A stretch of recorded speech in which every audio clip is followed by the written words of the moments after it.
Aunty আমার মাথায় হাত বুলিয়ে দিচ্ছিলেন। আমি ভেবেছিলাম তিনি হয়তো আমাকে সাহায্য করতে চাচ্ছেন। তার ব্যবহারে মনে হলো তিনি আমাকে স্বস্তি দিতে চান। এরপর আমি এত ক্লান্ত হয়ে পড়েছিলাম যে ঘুম এসে গেল। আন্টি বললেন, তুমি আমার বেডরুমে গিয়ে ঘুমিয়ে নাও। আমি এতটাই ঘুমের ঘোরে ছিলাম যে কোনো প্রশ্ন না করে সোজা তার বেডরুমে গিয়ে ঘুমিয়ে পড়লাম। সকালে ঘুম থেকে উঠে আমি চমকে গেলাম। দেখলাম আন্টি একই ঘরে আমার কাছেই শুয়ে আছেন। এই পরিস্থিতি দেখে আমি দ্রুত তার থেকে দূরে সরে এলাম। তিনি তখন একটি নাইট ড্রেস পরেছিলেন। আমি বুঝতেই পারিনি গভীর ঘুমের কারণে কিভাবে তিনি আমার পাশে এসে শুয়ে পড়েছেন। আমি আরও দেখলাম আমার শার্ট তখন আমার গায়ে ছিল না। তারপর থেকে আমার আন্টি দেখতে অনেক সুন্দর ছিল। তিনি সব সময় শাড়ি পরে থাকতেন যা তাকে আরও সুন্দর করে তুলত। একটু স্বাস্থ্যবান হওয়ায় সব কিছুতেই তাকে অসাধারণ লাগত। কিন্তু জানি না কেন তিনি সব সময় বাড়ির বারান্দায় নাইট ড্রেস পরে বসে থাকতেন, যা এলাকার সবাইকে ভাবিয়ে তুলত। আমার নাম রাহুল। আমি একটি মধ্যবিত্ত পরিবারের ছেলে। আমরা শহরের এক ব্যস্ত এলাকায় বাস করতাম, যেখানে প্রতিবেশীদের জীবনযাত্রার খুঁটিনাটি প্রায় সবার জানা থাকত। আমাদের গলির সবাই একে অপরের সঙ্গে ভালো সম্পর্ক রাখত, বিশেষ করে আমাদের সামনের বাড়ির পরিবারটির সঙ্গে। সেই বাড়ির একজন মহিলা, যিনি আমার মায়ের খুব ভালো বন্ধু ছিলেন, তাকে আমি আন্টি কি বলে ডাকতাম। একদিন আমি নিজের কাজ নিয়ে খুব ব্যস্ত ছিলাম। তখনই মনে হলো যেন কেউ আমাকে লক্ষ্য করছে। আমি পেছন ফিরে দেখি সামনের বাড়ির ৩৫ বছর বয়সী সেই মহিলা আমাকে তাকিয়ে দেখছেন। তার দৃষ্টি আমার মনে এক অদ্ভুত অনুভূতির সৃষ্টি করল, যা আগে কখনো হয়নি। আমি যখন নিজের কাজকর্ম নিয়ে ব্যস্ত থাকতাম, তখন প্রায় মনে হতো কেউ আমাকে দেখছে। আমি পেছন ফিরে দেখলে বুঝতে পারতাম সামনের বাড়ির আন্টি আমায় লক্ষ্য করছেন। এটা যেন প্রতিদিনের অভ্যাসে পরিণত হয়েছিল। যখনই আমি গ্যারাজে আমার বাইকের কাজ করতাম, তখনও তিনি আমার দিকে এক দৃষ্টিতে তাকিয়ে থাকতেন। একদিন তিনি আমার পাশ দিয়ে যাওয়ার সময় বললেন, তুমি তো কখনো আমাদের বাড়িতে আসো না, একদিন এসো। কিছু জিনিস তোমার সাহায্যে পরিষ্কার করতে হবে। তার কথা শুনে আমি বেশ অবাক হলাম, কারণ তার বলার ভঙ্গি আমার কাছে অদ্ভুত লাগল। তবে আমি বিষয়টি নিয়ে বেশি ভাবিনি, কারণ তাকে দেখার পর আমি মনে মনে তার কথা অনেক ভাবতাম। কয়েকদিন পর তার কথা মতো আমি তার বাড়িতে গেলাম। তিনি আমাকে বললেন, আজকের দুধটা খুবই ভালো, তুমি কি চা খাবে? দুধ চা বানিয়ে আনব। তার বলার ধরন আমাকে বেশ বিস্মিত করল। তিনি আমাকে নানা কথায় ব্যস্ত রাখলেন এবং প্রায় ১ ঘণ্টা সময় কাটালাম সেখানে। তার হাতে রান্না করা চা অনেক সুন্দর লাগছিল আমার কাছে। পরে কোনোভাবে অজুহাত দিয়ে আমি বাড়ি ফিরে এলাম। বাড়ি ফিরে তার কথাগুলো নিয়ে ভাবতে লাগলাম। তিনি কেন এমনভাবে কথা বলছিলেন তা আমার কাছে পরিষ্কার ছিল না। আমি তাকে আন্টি বলে ডাকতাম, অথচ তার আচরণ ও কথাবার্তা আমাকে একদম ভিন্ন রকম লাগছিল। যদিও আমি বিষয়টি নিয়ে বেশি চিন্তা না করে এড়িয়ে গেলাম, সেদিন বিকেলে আমি গলিতে হাঁটছিলাম। হঠাৎ সামনের বাড়ির আন্টি আমাকে ডাকলেন এবং বললেন, তোমার একটু সাহায্য দরকার। তার কথায় সাড়া দিয়ে আমি তার সঙ্গে বাড়ির ভিতরে গেলাম। ভেতরে গিয়ে দেখলাম আন্টি বেশ খোলা মনের ভঙ্গিতে আমার সঙ্গে কথা বলছেন। তখন তিনি একটি সুন্দর নাইট ড্রেস পরেছিলেন। আমি জানতে চাইলাম, কাজ কি? তিনি হেসে বললেন, বলছি, আগে বসো। আমার মনে পড়ল, আন্টির স্বামী বেশিরভাগ সময় বাড়ির বাইরে থাকেন, আর তিনি বেশিরভাগ সময় বাড়িতে একা থাকেন। সেদিন আন্টি একটি আধুনিক পোশাক পরেছিলেন এবং হাসিমুখে বললেন, চা খাবে? আমি না বললে তিনি বললেন, তাহলে দুধই খাও। দুধটা খুব তাজা। আমি কিছু বলার আগেই তিনি রান্নাঘরে গেলেন দুধ এর গ্লাস আনতে। ফিরে এসে তিনি যখন দুধের গ্লাসটা আমাকে দিলেন, তখন হঠাৎ তার হাত আমার হাতে একটু ছুঁয়ে গেল। ঘটনাটি আমাকে কিছুটা অস্বস্তিতে ফেলল, তবে আমি বিষয়টি এড়িয়ে যাওয়ার চেষ্টা করলাম। কিন্তু মনে হচ্ছিল আন্টির উদ্দেশ্য আরেক রকম। তিনি হেসে বললেন, আজ তোমাকে ঠিক সময়ে গলিতে দেখলাম। তোমার সাহায্যটা খুব দরকার। আমি জিজ্ঞাসা করলাম, কি সাহায্য দরকার? তিনি বললেন, বাড়ির কিছু জিনিসপত্র অন্য একটি ঘরে নিয়ে যেতে হবে। তোমার আঙ্কেল বাড়িতে নেই, তাই তোমার সাহায্য নিতে চাই। আমি কিছুক্ষণ ভেবে বললাম, ঠিক আছে, কোথায় জিনিসগুলো? তিনি আমাকে স্টোর রুমের দিক দেখিয়ে দিলেন। সাহায্য বলতে দুটি ছোট কার্টন ছিল, যা খুব বেশি ভারীও ছিল না। এমনকি একজন মহিলা নিজেও সহজেই রাখতে পারতেন। আমি কার্টন দুটি তুলে নিয়ে তার দেখানো জায়গায় রেখে দিলাম। কাজ শেষ করে নিজের বাড়ি ফিরে যেতে চাইলাম। কিন্তু আন্টি আমার হাত ধরে বললেন, এত তাড়া কিসের? একটু বিশ্রাম নেও। তারপর চলে যেও। কিন্তু আমি আর সেখানে অপেক্ষা করলাম না। এরপরও একাধিকবার তিনি বিভিন্ন অজুহাতে আমাকে ডেকে পাঠাতেন। তার এই বারবার আমাকে ডাকার উদ্দেশ্যটা আমার কাছে পরিষ্কার ছিল না। কিন্তু যখনই আমি তার বাড়িতে যেতাম আমি লক্ষ্য করেছিলাম তিনি সব সময় সাজগোজ করে থাকতেন, যা আমাকে বেশ অবাক করত। তার মধ্যে আমার কোনো বিশেষ আগ্রহ ছিল না। আমাদের বয়সের পার্থক্যও বেশ ছিল। কিন্তু তার মধ্যে আমার প্রতি কেন এই ধরনের আগ্রহ ছিল তা আমার কাছে পুরোপুরি রহস্যই রয়ে গেল। একদিন সন্ধ্যায় কাজ শেষে বাড়ি ফিরে এসে দেখলাম দরজায় তালা। পরে জানতে পারলাম হঠাৎ করে আমাদের আত্মীয়দের বাড়িতে কিছু জরুরি ঘটনা ঘটেছে, তাই পরিবারের সবাই সেখানে চলে গিয়েছে। মা আমাদের পাশের বাড়ির আন্টির কাছে চাবি দিয়ে গেছেন। আমি দরজায় নক করতেই আন্টি সঙ্গে সঙ্গে বেরিয়ে এলেন। তিনি বললেন, তোমার মা আমাকে চাবি দিয়ে গেছেন। তুমি চাইলে একটু সময় আমাদের বাড়িতে কাটাতে পারো। আমি তো একা আছি। আমি বললাম, চাবি দিন, আমি আমার ঘরে যাব। কিন্তু তিনি বারবার বলছিলেন, একা ঘরে গিয়ে কি করবে? একটু আমার এখানে বসো। আমিও তো একা আছি এই বাড়িতে, আমাকেও ভালো লাগছে না। তাই তুমি কিছুক্ষণ এখানে থাকলে আমরা বসে একটু গল্প করাতাম। তাতে হয়তো একটু ভালো সময় কাটানো যেত।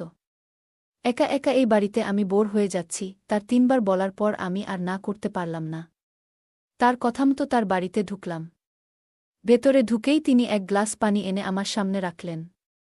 তারপর বললেন, তোমাকে খুব ক্লান্ত দেখাচ্ছে। তিনি আমার ব্যাগটা তুলে সাইডে রেখে দিলেন। আন্টির আচরণে আমি একটু অবাক হচ্ছিলাম। এমন যত্ন সাধারণত মানুষ খুব কাছের কারো জন্যই করে। তার কিছুক্ষণ পর তিনি আমার সামনে খাবার এনে দিলেন। আমি ঘড়ির দিকে তাকিয়ে দেখলাম রাত 10টা বাজে। খিদে পেয়েছিল, তাই খাবার খেয়ে নিলাম। আন্টির এই যত্ন করার ধরন আমাকে বেশ ভালো লাগছিল। আগে কখনো এমন মনোভাব তার মধ্যে দেখিনি। সন্ধ্যায় খেতে বসার সময় আন্টি আমার সামনে বসেছিলেন। খেতে খেতে আমার দৃষ্টি বারবার তার দিকে চলে যাচ্ছিল। আমি লক্ষ্য করলাম তিনিও মাঝে মাঝে আমার দিকে তাকাচ্ছেন। খাওয়ার পর তিনি বললেন, তোমার পরিবারের কেউ এখনো ফিরে আসেনি। তাই আজ রাতে আমার বাড়িতেই থেকে যাও। আমি তোমার সব খেয়াল রাখব। তোমার কোনো অসুবিধা হবে না। তার কথাগুলো যেন এক ধরনের বিশেষ যত্নের বার্তা দিচ্ছিল। তিনি যেভাবে আমার খেয়াল রাখছিলেন, আমি মনে মনে ভাবছিলাম, কেমন হতো যদি আমার স্ত্রীও এমন হতো। বিয়ে করলে আন্টির মতো এমন সুন্দর নারীকেই করব। এইসব ভাবনায় ডুবেছিলাম যখন আন্টি হঠাৎ আমার কাছে এসে আমার মাথায় হাত বুলিয়ে বললেন, আজ তো তুমি অনেক দেরি করে এসেছ। নিশ্চয়ই খুব ক্লান্ত হয়ে গেছ। আমি তোমার মাথায় একটু মালিশ করে দিই। তার হাতের স্পর্শ আমাকে স্বস্তি দিচ্ছিল। কিন্তু আমার মনে নানা রকম চিন্তা ঘুরপাক খাচ্ছিল। আমার পরিবারের কেউ সেদিন ফিরে আসবে না বলেই মনে হচ্ছিল। আর আন্টি তার বাড়িতে একাই ছিলেন। প্রথমে আমার মনে হচ্ছিল এটা ঠিক নয়। এমন অবস্থায় থাকা উচিত কিনা তা নিয়ে আমি দ্বিধায় পড়ে গিয়েছিলাম। কিন্তু পরে ভাবলাম, আমাদের বাড়ি তো একেবারে কাছেই। রাতে এখানেই থাকি, সকালে তাড়াতাড়ি চলে যাব। আন্টি আমার মাথায় হাত বুলিয়ে দিচ্ছিলেন। আমি ভেবেছিলাম তিনি হয়তো আমাকে সাহায্য করতে চাচ্ছেন। তার ব্যবহারে মনে হলো তিনি আমাকে স্বস্তি দিতে চান। এরপর আমি এত ক্লান্ত হয়ে পড়েছিলাম যে ঘুম এসে গেল। আন্টি বললেন, তুমি আমার বেডরুমে গিয়ে ঘুমিয়ে নাও। আমি এতটাই ঘুমের ঘোরে ছিলাম যে কোনো প্রশ্ন না করে সোজা তার বেডরুমে গিয়ে ঘুমিয়ে পড়লাম। সকালে ঘুম থেকে উঠে আমি চমকে গেলাম। দেখলাম আন্টি একই ঘরে আমার কাছেই শুয়ে আছেন। এই পরিস্থিতি দেখে আমি দ্রুত তার থেকে দূরে সরে এলাম। তিনি তখন একটি নাইট গাউন পরেছিলেন এবং বললেন, আমি আসলে বাইরে সোফায় শুয়েছিলাম, কিন্তু সেখানে খুব ঠান্ডা লাগছিল। তাই তোমার পাশে এসে শুয়ে পড়েছি। এই পুরো ঘটনা আমাকে বেশ অস্বস্তিতে ফেলে দিল। আমি বুঝতেই পারিনি গভীর ঘুমের কারণে কিভাবে তিনি আমার পাশে এসে শুয়ে পড়েছেন। আমি আরও দেখলাম আমার শার্ট তখন আমার গায়ে ছিল না। তাড়াতাড়ি শার্ট পরে আমি তার বাড়ি থেকে বেরিয়ে গেলাম। নিজের বাড়ির দরজা খুলে ভেতরে ঢুকে অনেকটাই স্বস্তি পেলাম। এর কিছুক্ষণ পর আমার পরিবারের সবাই ফিরে এলো। আমি তাদের জিজ্ঞেস করলাম তারা এত রাতে কোথায় ছিল। তারা তখন আমাকে পুরো বিষয়টি ব্যাখ্যা করল। পরের দিন সকালে আমার পরিবারের সদস্যরা ফিরে এসে জিজ্ঞেস করলেন, তুমি কি পাশের বাড়ির আন্টির কাছ থেকে চাবি নিয়ে এসেছ? আমি কোনো রকমে একটা অজুহাত দিলাম এবং তাদের বললাম না যে আমি গত রাত আন্টির বাড়িতেই কাটিয়েছি। এরপর থেকে আমি ভাবতে শুরু করলাম কিভাবে এতটা নির্লিপ্ত হয়ে আমি তার বাড়িতে ঘুমিয়ে পড়লাম। এমনকি আন্টি কখন ঘরে এসেছেন তাও টের পাইনি। আগের রাতে যা ঘটেছিল তা নিয়ে আমার মনে একের পর এক প্রশ্ন ঘুরছিল। তার দেওয়া খাবার খাওয়ার পরেই আমি গভীর ঘুমে তলিয়ে গিয়েছিলাম, মনে হচ্ছিল হয়তো এমন কিছু হয়েছে যা আমি বুঝতেই পারিনি। তবে রাতটি আমাকে আন্টির প্রতি এক ধরনের অন্যরকম অনুভূতির দিকে নিয়ে গিয়েছিল। যদিও তিনি বিবাহিত ছিলেন, তাই আমি আমার অনুভূতিগুলো নিয়ন্ত্রণে রাখার চেষ্টা করছিলাম। পরদিন কাজ করতে গিয়ে সারা দিন আন্টির কথাগুলো আমার মাথায় ঘুরছিল। তার ব্যবহারে একটা আলাদা আকর্ষণ জন্ম নিয়েছিল।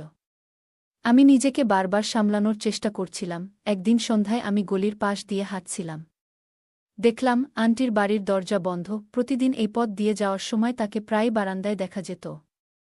তিনি সুন্দর করে সাজগোজ করে বারান্দায় বসে থাকতেন, কিন্তু সেদিন তাকে কোথাও দেখা গেল না। এই পরিস্থিতি আমাকে আবার ভাবনায় ফেলে দিল। বারবার তার কথা আমার মনে হচ্ছিল। সেদিন সকালে আমি প্রতিদিনের মতো বাইরে বের হয়েছিলাম। আন্টিকে সাধারণত বারান্দায় দেখা যেত, কিন্তু সেদিন তাকে কোথাও দেখা গেল না। আমি একটু উদ্বিগ্ন হয়ে তার বাড়ির দিকে এগোলাম। তার দেখা না পেয়ে মনে কেমন এক অদ্ভুত অস্থিরতা কাজ করছিল। তার বাড়ির দরজার কাছে গিয়ে ভেতর থেকে মানুষের কথোপকথনের শব্দ শুনলাম। মনে হলো হয়তো তার বাড়িতে কেউ এসেছে। তাই আর বিরক্ত না করে আমি নিজের বাড়িতে ফিরে এলাম, কিন্তু সারা দিন তার কথা আমার মাথা থেকে সরছিল না। মনে হচ্ছিল তাকে একবার দেখার খুব প্রয়োজন। এই চিন্তায় বারবার মন উতলা হচ্ছিল। তবে আমি নিজেকে শান্ত রাখার চেষ্টা করছিলাম। সন্ধ্যা পর্যন্ত আমি অপেক্ষা করলাম, কিন্তু আন্টি বাড়ি থেকে বের হলেন না। তখন আমি বাড়ির দিকে যেতে থাকি। ঠিক সেই সময় আমার ভাই গলির মোড়ে দেখা করে। তাকে দেখে আমি অবাক হয়ে জিজ্ঞেস করলাম, তুমি এখানে কি করছো? আজ কলেজে গেলে না? ভাই বলল, তোমাকে সব বলবো, আগে বাড়ি চলো। খুব ক্ষুধা পেয়েছে। আমরা দুজন একসঙ্গে বাড়িতে ফিরে এলাম। তখন সন্ধ্যা ঘনিয়ে এসেছে। আমরা একসঙ্গে রাতের খাবার খেলাম। ভাইকে বেশ ক্লান্ত দেখাচ্ছিল। এভাবেই দিনটি কেটে গেল। রাতে আমরা একসঙ্গে খাওয়া দাওয়ার পর যার যার ঘরে চলে গেলাম। তবে আমার মনের ভেতর আন্টির কথা যেন থেকেই ঘুরছিল। সেদিন রাতে আমার ছোট ভাই ঘুমিয়ে পড়েছিল, কিন্তু আমি কিছুতেই ঘুমাতে পারছিলাম না। হঠাৎ দেখলাম ভাই বিছানা থেকে উঠে হাঁটতে শুরু করেছে। আমি তাকে ডাকলাম, কিন্তু সে কোনো সাড়া দিল না। বুঝতে পারলাম সে ঘুমের মধ্যেই হাঁটছে। আমি দ্রুত তাকে ধরে আবার বিছানায় শুইয়ে দিলাম। পরের দিন আমি ঠিক করলাম, যে করেই হোক আজ আন্টির সঙ্গে দেখা করব। তাকে না দেখলে আমার অস্থিরতা কমবে না। দুপুরে যখন বাইরে বের হলাম, তখন হঠাৎ আন্টিকে দেখলাম। তিনি একটি দারুণ সুন্দর পোশাক পরেছিলেন, যা তাকে আরও আকর্ষণীয় লাগাচ্ছিল।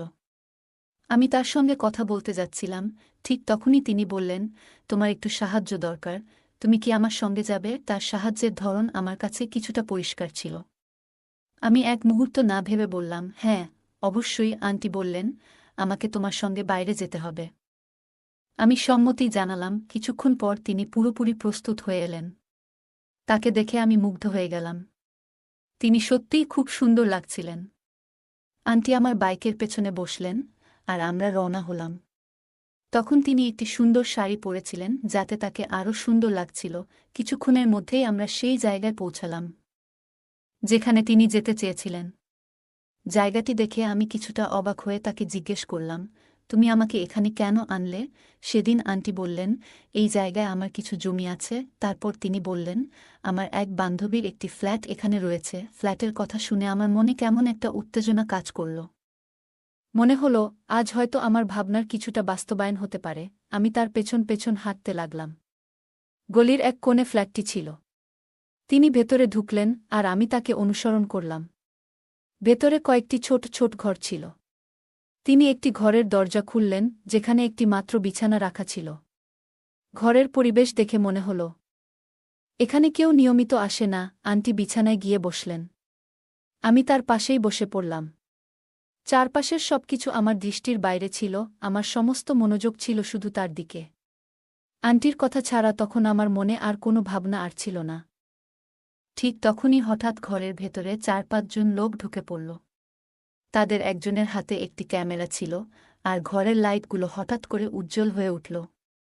আমি ভয়ে একদম স্থির হয়ে গেলাম। আমি দ্রুত আন্টির দিকে ফিরে জিজ্ঞেস করলাম, এটা কি হচ্ছে? কিন্তু তিনি কোনো উত্তর দিলেন না। এর মধ্যেই আরেকজন মহিলা ঘরে ঢুকলেন এবং আমার পাশে বসে পড়লেন। আমার দুপাশে দুইজন মহিলা আর তাদের সঙ্গে থাকা লোকগুলোকে দেখে আমি আরও আতঙ্কিত হয়ে গেলাম। আমি আবার জিজ্ঞেস করলাম, তোমরা কি করতে চাও? তাদের মধ্যে একজন বলল, তুমি যতই চিৎকার করো না কেন, এই ঘর থেকে তোমার আওয়াজ বাইরে যাবে না। তখনই বুঝতে পারলাম পরিস্থিতি আমার জন্য ভালো নয়। এর মধ্যে একজন লোক পকেট থেকে একটি অস্ত্র বের করল। আমাকে ভয় দেখিয়ে একজন বলল, তোমার যদি প্রাণ বাঁচাতে হয় তবে আমাদের কথা শুনতে হবে। আমি বুঝতে পারলাম আমি বড় বিপদে পড়েছি। আন্টির পিছু নিয়েছিলাম আমার ইচ্ছা পূরণের জন্য, কিন্তু এখন পরিস্থিতি এমন জায়গায় পৌঁছে গেছে যা আমার জন্য ভয়ঙ্কর। এরপর সেই দুই মহিলা আমার কাছে আসার চেষ্টা করল, আর ক্যামেরা হাতে থাকা ব্যক্তি আমাদের ভিডিও করতে লাগল। তখনই বুঝলাম এটা একটা ফাঁদ। আমাকে ইচ্ছাকৃতভাবে বিপদে ফেলার চেষ্টা করা হচ্ছে। কিছুক্ষণের মধ্যেই দরজায় জোরে জোরে আওয়াজ হতে লাগল। কেউ দরজা খুলছিল না, তাই বাইরে থেকে দরজা ভেঙে ফেলা হলো। পুলিশ ভেতরে ঢুকে পড়ল। তাদের দেখে আমার প্রাণে যেন প্রাণ ফিরে এলো। পুলিশের উপস্থিতিতে সবাই আতঙ্কিত হয়ে পড়ল। পুলিশ তাদের সবাইকে গ্রেপ্তার করল। পরে জানতে পারলাম এটি সম্ভব হয়েছে আমার ভাইয়ের জন্য। যখন আমি বাড়ি থেকে বেরিয়েছিলাম তখন আমার ভাই আমাকে নজরে রেখেছিল। পরে সে আমাকে বলল, আমি অনেক দিন ধরে তোমার কার্যকলাপ লক্ষ্য করছিলাম। আন্টির বাড়িতে অনেক অপরিচিত পুরুষ যাতায়াত করত।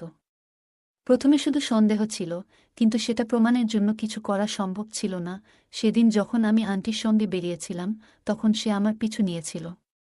সে আমাদের পুরো পথ অনুসরণ করেছিল এবং যখন দেখল 4 জন পুরুষ ও একজন মহিলা ফ্ল্যাটে প্রবেশ করল, তখন সে দ্রুত পুলিশে খবর দেয়া। পুলিশকে ফোন করে ডাকা হয়েছিল, কারণ বোঝা গিয়েছিল যে কিছু একটা ভয়ঙ্কর ঘটনা ঘটতে চলেছে। সামনের বাড়ির আন্টি একজন ভুল পথে চলা মহিলা ছিলেন, আর তার স্বামীও একই ধরনের ব্যক্তি ছিলেন। এই ব্যক্তি তার স্ত্রীকে দিয়ে বিভিন্ন অপকর্ম করাতেন, সারা দিন বাড়ির বাইরে কাটাতেন এবং এমন ধরনের কাজের সঙ্গেই জড়িত থাকতেন। তবে আজ পর্যন্ত আমরা বুঝতেই পারিনি যে সামনের বাড়িতে কি চলছে। তদন্তের পরে জানা যায় আন্টিকে 1 বছরের কারাদণ্ড দেওয়া হয়েছে। তিনি শুধু আমার সঙ্গেই নয়, আরও অনেক ছেলেকে এভাবে বিপদে ফেলেছিলেন, কিন্তু তারা আমাদের পাড়ার বাসিন্দা ছিলেন না। এই ঘটনা প্রথমবার খবরের কাগজে প্রকাশিত হয়েছিল। এর কারণ ছিল এই বাড়িটি বিক্রি করে তারা চলে যাওয়ার প্রস্তুতি নিচ্ছিল। তারা চলে যাওয়ার আগে আমাকে প্রতারণার শিকার করতে চেয়েছিল। তারা আমার একটি ভিডিও বানিয়ে ব্ল্যাকমেইল করার পরিকল্পনা করেছিল এবং আমার কাছ থেকে প্রচুর টাকা হাতিয়ে নেওয়ার চেষ্টা করেছিল। কিন্তু আমার ভাইয়ের সতর্কতার কারণে আমি এই ফাঁদ থেকে রক্ষা পাই। আপনাদের সবাইকে একটি পরামর্শ দিই, কখনোই এমন কোনো মহিলার প্রলোভনে পড়বেন না, যিনি আপনাকে তার বাড়িতে ডেকে নেবেন। মনে রাখবেন, সব নারী খারাপ নয়, কিন্তু একা কোনো অপরিচিত বাড়িতে প্রবেশ করা ঝুঁকিপূর্ণ। যে কোনো সময় আপনার বিপদ ঘটতে পারে। গল্পে দেখা যায় পাশের বাড়ির আন্টি প্রথমে রাহুলের মনে এক ধরনের প্রভাব ফেলে এবং ধীরে ধীরে তার মনোযোগ আকর্ষণ করে। এটি একটি সাধারণ বাস্তবতা যে অপরিচিত ব্যক্তির প্রতি অতি আকর্ষণ বিপদের কারণ হতে পারে। রাহুল না বুঝেই তার ফাঁদে পড়ে। অপরিচিত কারো প্রতি অতি বিশ্বাস বা ঘনিষ্ঠতা ঝুঁকিপূর্ণ হতে পারে। নিজের সুরক্ষার জন্য সবসময় সতর্ক থাকা উচিত। আন্টি যখন রাহুলকে তার সঙ্গে যেতে বলে তখন সে কোনো কিছু না ভেবেই রাজি হয়। পরে সে বুঝতে পারে যে এটি একটি বড় ধরনের ফাঁদ। কোনো প্রলোভন বা আবেগের বশে সিদ্ধান্ত নেওয়া উচিত নয়। যে কোনো প্রস্তাবে সাড়া দেওয়ার আগে সেটি নিয়ে ভাবা এবং যাচাই করা জরুরি। গল্পে দেখা যায় ভাইয়ের দ্রুত পদক্ষেপ এবং পুলিশের সাহায্য নেয়ার জন্য সে আগেই প্রস্তুতি নিয়ে রেখেছিল। এর ফলে রাহুল রক্ষা পায়। এটি পরিবারের প্রতি আমাদের দায়িত্ব এবং একে অপরের প্রতি বিশ্বাসের গুরুত্বকে সামনে আনে। পরিবার আমাদের জীবনের সবচেয়ে বড় সুরক্ষা। তাদের সঙ্গে ভালো সম্পর্ক বজায় রাখা এবং প্রয়োজনের সময় সাহায্য চাওয়া খুবই গুরুত্বপূর্ণ। গল্পটি আমাদের একটি বড় শিক্ষা দেয় যে জীবনে অন্ধবিশ্বাস, প্রলোভন এবং অসচেতনতা আমাদের বড় ধরনের বিপদে ফেলতে পারে। একই সঙ্গে সচেতনতা, সতর্কতা এবং পরিবারের সহযোগিতা আমাদের সুরক্ষিত রাখতে পারে। প্রতিটি পদক্ষেপে চিন্তাভাবনা করে সিদ্ধান্ত নেওয়া আমাদের জীবনে শান্তি এবং নিরাপত্তা আনতে সাহায্য করে। নিজের সুরক্ষার জন্য সবসময় সতর্ক থাকুন এবং পরিবারের সঙ্গে আপনার সম্পর্ক মজবুত রাখুন। জীবনকে সহজ করে তুলতে এই শিক্ষাগুলি কাজে লাগান। এই ছিল আজকের গল্প। গল্পটি সম্পর্কে আপনার মতামত কী তা অবশ্যই কমেন্ট বক্সে জানান। যদি গল্পটি ভালো লেগে থাকে তাহলে ভিডিওটি লাইক করুন এবং বাংলা অডিও স্টোরি চ্যানেলটি সাবস্ক্রাইব করুন। সঙ্গে বেল আইকনে ক্লিক করে অল সেট করুন যাতে নতুন ভিডিও নোটিফিকেশন সঙ্গে সঙ্গে